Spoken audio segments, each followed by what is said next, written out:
messieurs, et vous les enfants, bienvenue dans une nouvelle édition de la fête cachée des parcs. Et aujourd'hui, comme c'est Halloween, on va s'attaquer à la période d'Halloween dans 3 parcs différents, Disneyland Paris, le parc Astérix et Nigloland.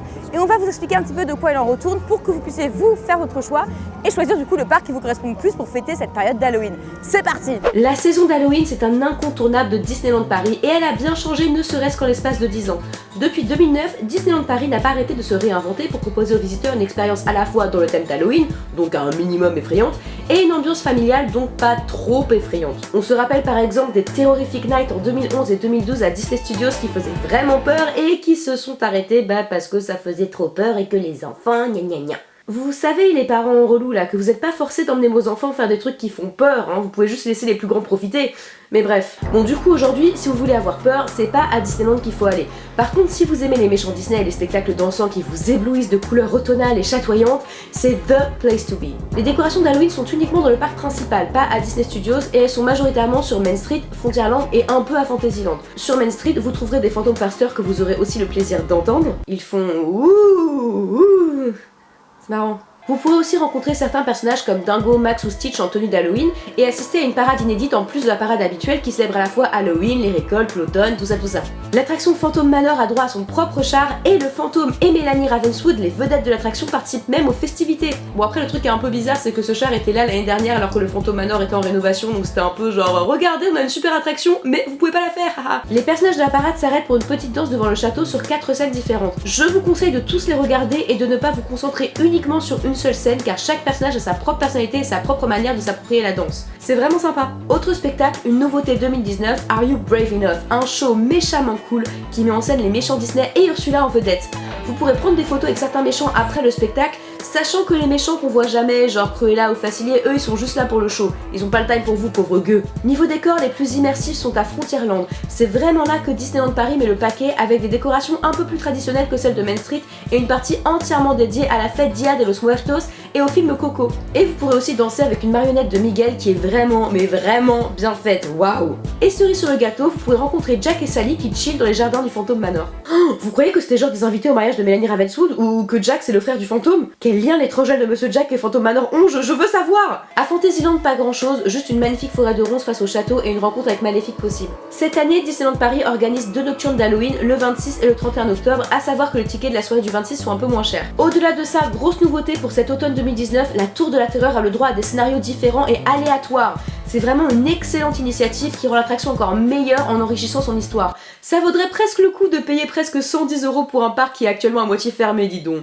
Et c'est tout pour Disneyland Paris. Maintenant on va explorer un autre parc. Et regardez bien, là je suis là et maintenant je suis ici. Et oui, c'est la magie du montage. Et donc on est maintenant au parc Astérix où c'est une ambiance Halloween très différente de celle de Disney, plutôt axée sur la frayeur et sur l'humour. Allons voir. Pour les 10 ans de Peur sur le parc Astérix a mis le paquet. Cette année, on a le droit à pas moins de 7 attractions et spectacles en plus, spécial Halloween. Ça compense largement la disparition soudaine du Transdémonium. Alors, petite anecdote sur Peur sur le parc avait déjà été prolongé jusqu'en automne à partir de 2005 pour une saison qui s'appelait la Fête des Druides. C'était plus un petit événement qu'une saison entière et il y avait des druides du coup qui mettaient l'ambiance dans le parc. En 2009, le parc décide de céder à la folie Halloween et prend le nom de Peur sur le parc. Donc oui, la saison sous le nom Peur sur le parc a bien 10 ans, mais en fait, elle est un peu plus vieille que ça. Mais bon, on va pas jouer sur les mots, hein, c'est pas le style d'Astérix. On va commencer par parler de la nouveauté 2019, les catacombes. Bon, alors vous devrez payer 5 € pour la faire, sachant que vous pouvez soit réserver en ligne, soit l'acheter sur place. Mais vu la qualité de l'attraction, ça les vaut largement. On va vous expliquer. Ok, alors on sort des catacombes, donc ça c'est notre impression genre en direct parce que c'est la première fois qu'on vient de le faire. Hein.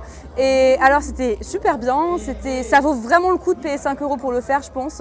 Personnellement, j'ai pas spécialement flippé et en fait j'ai rien vu parce que du coup j'étais tout devant et moi je me baladais comme ça et ça à voir les trucs. Donc j'entendais juste mes potes crier derrière et j'étais en mode qu'est-ce qui se passe? Donc on va plutôt demander à quelqu'un qui a vraiment vécu le truc pour vous donner votre retour. Bonjour. C'est Connie. Parle dans mes seins. Oui. Ah, la stagiaire parle dans les seins. Donc moi je suis du genre un peu flippette, donc je trouvais que ça faisait quand même assez peur, mais pas trop. Dans le sens où j'ai pas fait de crise de panique, c'était très bien. Moi j'ai ressenti des gouttes sur moi à un moment. Apparemment j'étais la seule personne à les sentir. Puis les effets spéciaux étaient bien faits. Après je pense que si vous êtes claustro, faut pas le faire. Mais il y a beaucoup d'endroits très étroits. Il y a beaucoup d'endroits étroits. Beaucoup de passages dans le noir. Des passages où il faut se baisser. Ouais. Et on s'est paumé. parce que j'étais devant et c'est moi qui lidais le groupe, donc évidemment on s'est perdu. On a été sauvés par une gentille momie qui nous indiquait le chemin. Oui, le staff est carrément venu nous chercher, donc tant mieux. Voilà. Mais donc ouais, à faire, absolument. Les catacombes se trouvent dans la zone à travers le temps, ce qui est approprié étant donné le thème de l'attraction, près de l'oxygénarium, là où était la file d'attente du spectacle Main basse sur la Joconde. On t'oublie pas, Marcel. Et juste à côté des catacombes, on a l'attraction la plus what the fuck du parc Astérix, Mission Perdue. Alors, Mission Perdue, c'est juste psychédélique. On te file des lunettes 3D qui sortent tout droit des années 90 et tu dois avancer parmi un décor spatial steampunk avec des aliens chelous. Faut le faire pour comprendre, c'est pas explicable. Ça fait pas forcément peur, les enfants peuvent le faire sans souci, c'est juste très bizarre dans le meilleur sens du terme. Généralement, Mission Perdue reste aussi ouverte à la période de Noël mais sans les aliens. Je précise que l'ambiance steampunk est voulue vu qu'elle se trouve dans la partie du parc qui est dédiée au mouvement steampunk. Mais c'est quoi le rapport avec le thème Astérix? Ta gueule, ta gueule. Un peu plus loin, au cœur de la rue de Paris, on a la maison hantée. Bon là c'est une maison hantée basique avec des acteurs qui vous feront peur, dont le fameux homme à la tronçonneuse qui vous poursuivra même à l'extérieur. Les décors sont très bien faits, ça ne fait pas trop peur non plus. Je mettrai quand même une limite d'âge à 10 ans. On continue avec la colère d'Anubis, pas très loin de Goudurix. Là, c'est plus l'ambiance et l'histoire qui sont cool que les frayeurs en elles-mêmes. Enfin, après, je suis pas un très bon jaugeur de frayeurs, parce que déjà, je suis pas facilement effrayable, et en plus, j'ai tendance à ne jamais être ciblée par les acteurs et à ne rien voir du tout à part des gens qui crient. Je dirais quand même que niveau frayeur, les catacombes, c'est l'attraction la plus intense, et je la déconseille vraiment au moins de 16 ans, comme indiqué sur le site. Ensuite, ça serait la maison hantée, la colère d'Anubis et Mission Perdue. Niveau spectacle, on a Métamorphosis qui utilise une salle de spectacle qui, avant la saison dernière, n'avait pas été utilisée depuis 50 avant Jésus-Christ. C'est un petit show style spectacle de forain avec une atmosphère vraiment sympa. On a aussi un nouveau spectacle de magie, Magna Maleficus, que malheureusement on n'a pas testé parce qu'on n'a pas eu le temps, mais il paraît que c'est très bien. La foire aux citrouilles en face de Attention Menhir est de retour, ce qui veut dire que la zone vieille fête foraine est bel et bien exploitée après avoir été fermée pendant des siècles. Vous pourrez vous balader dans des petites salles bien flippantes et surtout participer aux animations et admirer les performances des clowns. Vous pourrez même repartir avec un ballon. En plus de ça, 2 attractions sont revisitées pour Halloween, les 2 attractions les plus ouf du parc. J'ai nommé National 7 et les chaudrons. National 7 devient le chemin des sorciers. Des citrouilles sont placées partout dans le décor et certains animatronics prennent même un costume d'Halloween. C'est vraiment aussi drôle et what the fuck que l'attraction normale. Et les chaudrons, bon en gros c'est la même chose que d'habitude, sauf que là c'est pas les chaudrons, c'est les chaudrons infernaux et ils ont été recouverts par une bâche noire, mais ouais globalement c'est des chaudrons et ça tourne. Mais on salue l'initiative. Et évidemment, on n'oublie pas les décors qui sont juste incroyables. Toute la zone à travers le temps est envahie par la folie Halloween avec des spectacles de rue et des animations de partout. Vous pourrez même retrouver des décors du Transdémonium.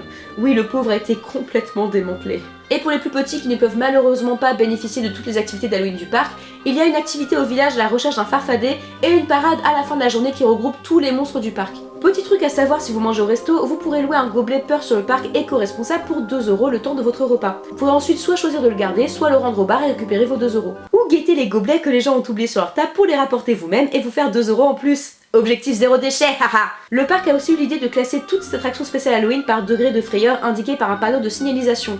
En gros, les grosses frayeurs sont pour les ados et adultes, les moyennes pour les enfants pré-ados et les petites pour les petits. Après, bien sûr, vous seul connaissez votre seuil de tolérance et celui de vos enfants.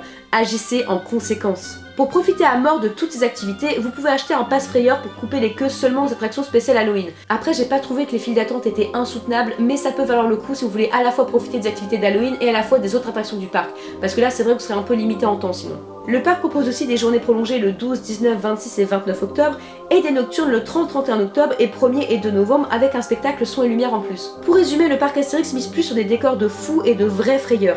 Même si on a pour les petits et les grands, je pense que c'est surtout les groupes de potes qui profiteront le plus de peur sur le parc que les familles et enfants. Les activités sont très variées, si bien que vous pourrez passer la journée à tester les trucs spéciaux Halloween sans même faire d'autres attractions si le cœur vous en dit. C'est vraiment la meilleure période du parc Astérix en termes d'activité. Et puis ça fait juste du bien de voir la zone à travers le temps pleinement exploitée comme c'était le cas au début du parc Astérix. Voilà, on a fait le tour avec le parc Astérix, on a fini et maintenant on va aller voir un 3e parc, Nigloland. Et voilà, on arrive à notre 3e parc et on va découvrir Nigloween à Nigloland. Pour sa 17e édition, Nigloween fait son grand retour en trombe. La période d'Halloween est très importante pour Nigloland et ce depuis qu'ils font cette saison car c'est là qu'ils font un bon chiffre d'affaires. Et qui dit saison populaire dit beaucoup de monde, donc sachez que si vous vous en fichez des animations spéciales Halloween, c'est peut-être pas la bonne période. Sauf bien sûr s'il pleut à verse. Cette année, année, il y a 9 animations spéciales Halloween. Ou 10 si on compte les feux de camp. Ils ont l'air de les compter sur le site, donc Là, au contraire du parc Astérix, il s'agit plus d'animations sympas pour faire vivre le parc, comme des animatroniques squelettes qui chantent, des stands de maquillage ou des personnages qui font peur dans certaines zones du parc, que d'attractions à proprement parler. En termes de nouveautés, on a la boule de la mort, où on peut voir jusqu'à 6 motards tournoyer dans une boule. Et Magic Halloween, un spectacle de magie sympathique qui plaira surtout aux enfants. Dans les grands classiques du Nigloween, on a le feu d'artifice tous les soirs pendant les vacances de la Toussaint, qui doit être très beau, mais nous on n'a pas pu le faire parce que... pluie.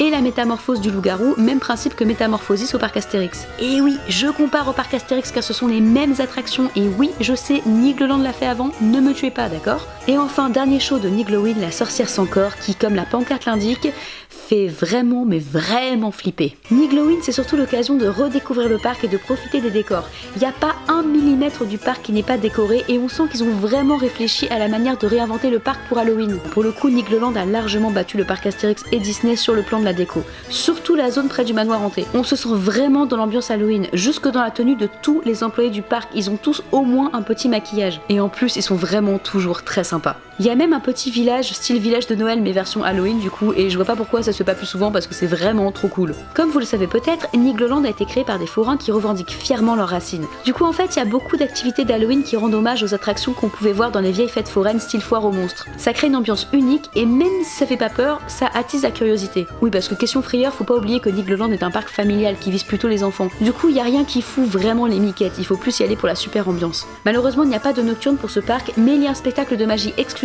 pour ceux qui restent à l'hôtel. A savoir que le parc reste ouvert une demi-heure en plus, donc jusqu'à 18h30 pendant les vacances de la Toussaint. Le seul bémol qu'on a trouvé, c'est que parfois les acteurs déguisés en monstres brisent leur personnage. Ça casse un peu l'effet horreur quand un zombie se met à parler de la pluie et du beau temps avec le diable quoi. Bref, pour résumer, quel parc choisir pour Halloween? Si vous aimez le tape à l'œil, les shows à l'américaine et que vous avez de l'argent, allez à Disneyland. Vous voulez vous faire peur, parfois vraiment peur, tout en faisant le plein de sensations fortes avec un budget moyen, choisissez Astérix. Vous voulez vous plonger à mort dans l'ambiance Halloween en découvrant aussi la culture foraine sans vous ruiner, allez à Nigloland. J'espère que ces conseils vous ont bien aidé, c'était la face cachée des parcs, à la prochaine!